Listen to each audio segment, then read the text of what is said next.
I'm April Rooks, founder of Amped Kids Foundation. We're excited this year to partner with the John Gerard Foundation, another nonprofit based here in Gainesville, Georgia. And we're together working to bring our songwriting workshops to Amped Kids students and foster children across the state. Due to the coronavirus, we have not been able to launch these songwriting workshops as we had previously planned. However, we want to still bring some information to you, some songwriting tips and ideas virtually. First of all, I want to talk about writing styles. There are a variety of different writing styles. Some people, when they begin writing a song, they start with the music. So either they'll sit down with piano or guitar or whatever instrument is that you play, or multiple instruments, and they will begin to create music that is coming from a sound, right? And then later on, the lyrics and melody would be added to that music. You have other people that they begin with melody. And then they will take and use that melody to form their lyrics into that and then add that to music. And then some people, like myself, will start with lyrics. I'm a lyricist, so I love poetry. I love writing, and that's typically where I lean is working with lyrics first, and then pairing those with melody, then translating that into or connecting that with the music. And then you have those who will use all of those writing styles at different times. And I certainly have used different ones, but I find that my strength is really in the lyrics. So I encourage you to find what your strength is. And if you want to be able to work with others who maybe are more of the music side and you're the lyric side, then you can have a wonderful partnership in that regards. And for a great example of that is Elton John. I'm sure most of you have heard Elton John's music or know who Elton John is. So Elton John and Bernie Taupin are a dynamic duo because they come together where Bernie would write the lyrics for this song, and then Elton John, being the masterful piano player that he is, would then bring the music and the piano to that, and that would and that partnership is what made such amazing songs.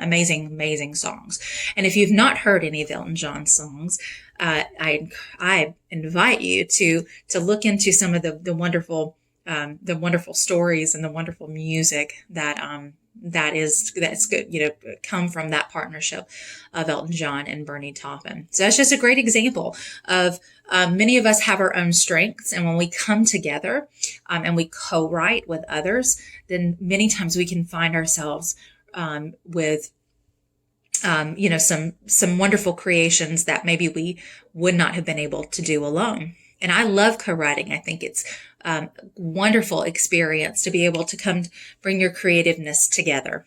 The next part of songwriting is very, very important. I've learned a lot about this over the years. The secret to really good writing, whether you're writing a song or you're an author or writing a story, is revision. So when we're writing our lyrics, we want to brainstorm, we want to put these onto paper, and then we want to go back and we want to revisit that. We want to ask ourselves, how could I maybe say this a little differently? How could I bring this about as an idea or a story that I'm trying to tell in a different way, a new way, or a unique way, as a way that I can bring this idea across to the listener, right?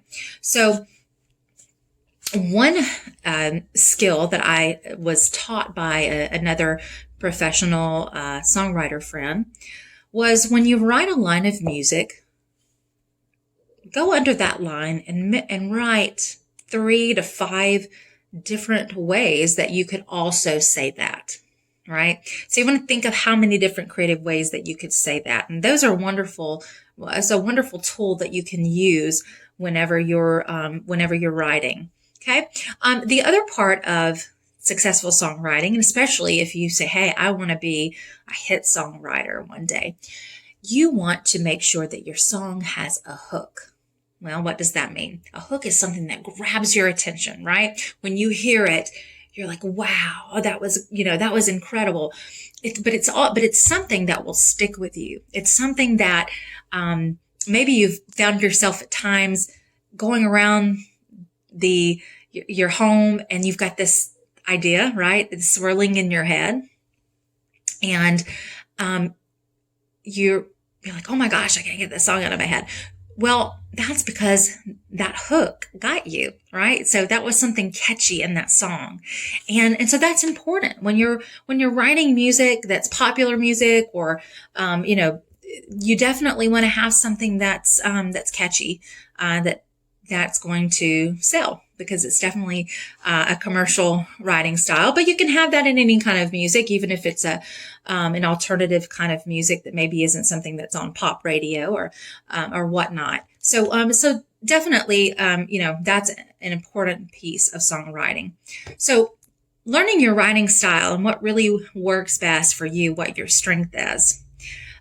Then making sure that you're being good at revision and looking at your songs and how you can say those things in the best way possible. And then making sure that your song has a hook, something that's catchy, that will catch the listener's attention, is so important.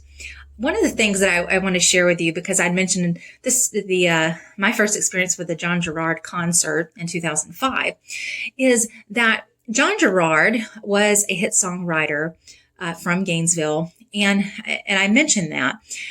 But one of his number one hits was a song by George Strait. And this is kind of a cool story because it certainly speaks to, these elements. And the song that he had that was the number one hit with George Strait was a song called Out of the Blue Clear Sky. And when you hear a little bit of that story behind the song, was when George Strait called inquiring about the song, he said, well, don't you mean out of the clear blue sky?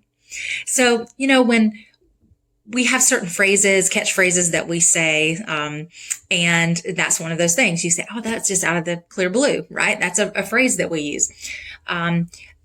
Well, in this different way of saying this, out of the blue clear sky, was so different and so catchy. And so it was important that he wanted to keep that phrase the way that it was.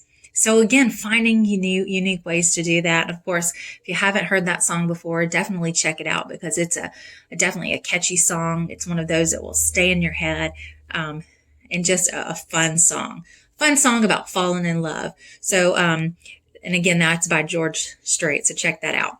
And then I just want to encourage you today to write as much as possible. So again, thank you for your time today in watching this. I hope this was helpful, and I'm so excited to share with you about songwriting.